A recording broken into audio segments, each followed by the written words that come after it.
Bonjour à tous, ça y est, on y est, en plein dans le bain. C'est le début des qualifications hommes, la première épreuve de ces championnats du monde.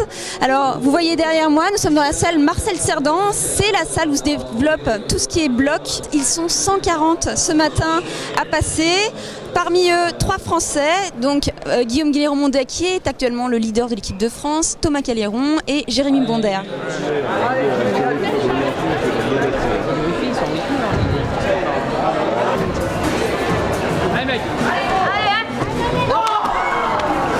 Salut Guillaume, tu viens de terminer ton circuit, qu'est-ce que tu en as pensé ? J'ai bien grimpé, j'ai pris des risques au bon moment et puis j'ai lâché un petit essai, un tout petit, donc ça devrait bien se passer au niveau du classement.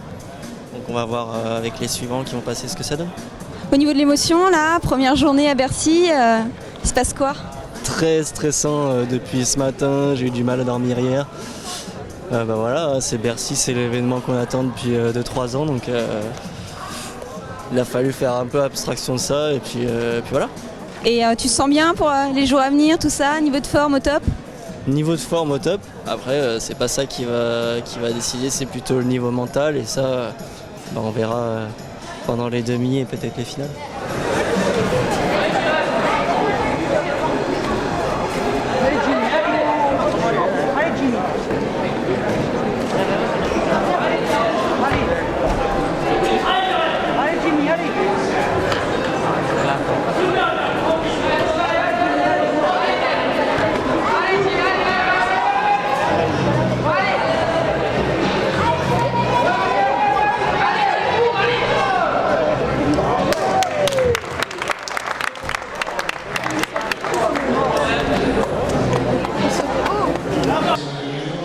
Bonjour François. Bonjour Ariana.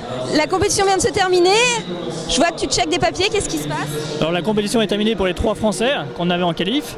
Elle n'est pas terminée encore pour tous les autres puisqu'on va terminer vers 5h. Et je regarde ce que font les autres pour savoir si mes Français sont qualifiés ou pas en demi-finale. Comment s'est passée la compétition pour les Français ? Guillaume a très bien grimpé, fluide et serein. Donc comme il sait bien grimper, c'est bien, il n'a pas eu la pression et voilà. Thomas Caléron a fait une petite erreur dans le deuxième. Voilà, il est peut-être un peu grand pour ce mouvement qui était en dalle où il fallait bien se poser sur ses pieds. Il n'a pas fait le 4 non plus. Il touche le bac final un peu hors temps. Et puis Jérémy a bien grimpé. Et il y a un des blocs qu'il n'a pas fait. Il touche 2 fois le bac final, le 3e bloc. Mais je pense que ça va passer pour Jérémy. Il y a encore 60 concurrents, ça dépend ce que font les 60 concurrents, surtout qu'ils viennent de pays assez loin et qu'on ne connaît pas tous ces concurrents-là. Donc des fois il y a des surprises, comme l'année passée où Guillaume et François Kaiser avaient fait 11e dans chacun de leur poule alors qu'ils étaient bien classés au début. Donc il faut attendre jusqu'à la fin.